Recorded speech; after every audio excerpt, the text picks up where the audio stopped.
read while walking once. It made me bump into a wall. Assalamualaikum warahmatullah, and a very good morning to all. My name is Al-Ghazali, and I'm a 15-year-old librarian from Sekolah Agama Menengah Tinggi Tengku Ampuan Jemaah. And for today, I will be sharing about a book that I read. The title of this book is The BFG. And before you ask, the BFG stands for the Big Friendly Giant. I found this book at rank 800 in my library, where all the other literature books are kept. This book is written by a well-known British author, Roald Dahl. Some might recognize him from his other works such as Matilda or The Witches and many more. This book is no exception when it comes to fame. It even has its own live production film. Roald Dahl's books has sold over 780 million copies around the world. That's quite a large amount. This book is published by the Penguin Group in 2001. It has a soft cover and the pages are made of paperback. It contains 199 pages and tells an interesting story. Now, some of you might be wondering what this is about, so I waste no more time. One night, a little girl named Sophie had trouble sleeping in her orphanage. So out of curiosity, she peeked out of her window and noticed a silhouette of something behind the buildings.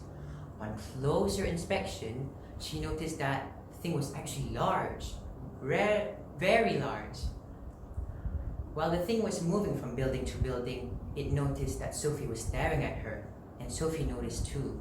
So out of fear, she leaped back into her bed and pretended that nothing happened.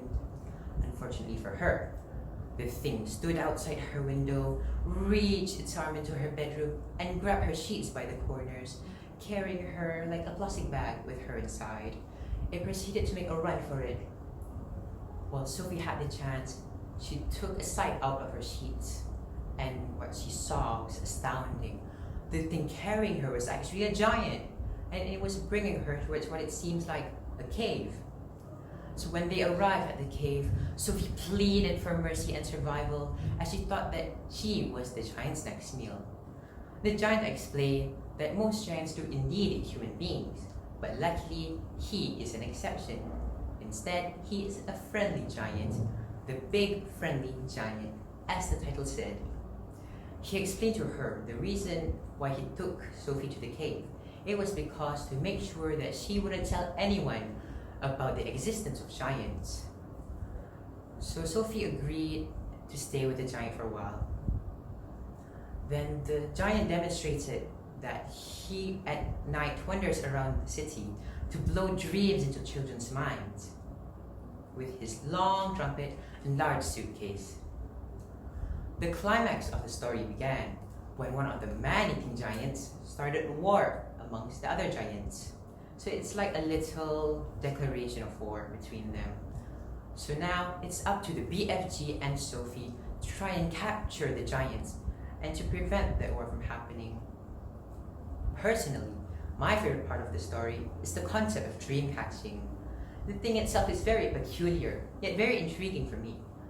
So seeing the combination of giants and dreams mixed into one story really made me like this book even more. Now, a lesson that can be taken from this fictional story is to always keep trying and to not easily give up. This is proven when Sophie suggested a ridiculous idea on how to stop the giant. However, as ridiculous as an idea may be, it is still worth trying. This proves that when there's a will, there's a way. This story has a well-written storyline, and it uses words and phrases that you might not hear every day. That means when the reader is reading this book, not only do they get to experience a superb adventure, yet they also get to enhance their language skills at the same time. That's killing two birds with one stone. Moreover, this book contains illustrations inside to make sure that the reader stays entertained and not to get bored too easily. I really recommend this book, especially to those who have interest in fantasy. This book has a lot of it.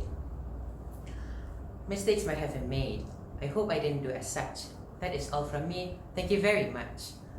I'll end my speech with wabillahi taufiq wal hidayah. Wassalamu alaikum warahmatullahi wabarakatuh.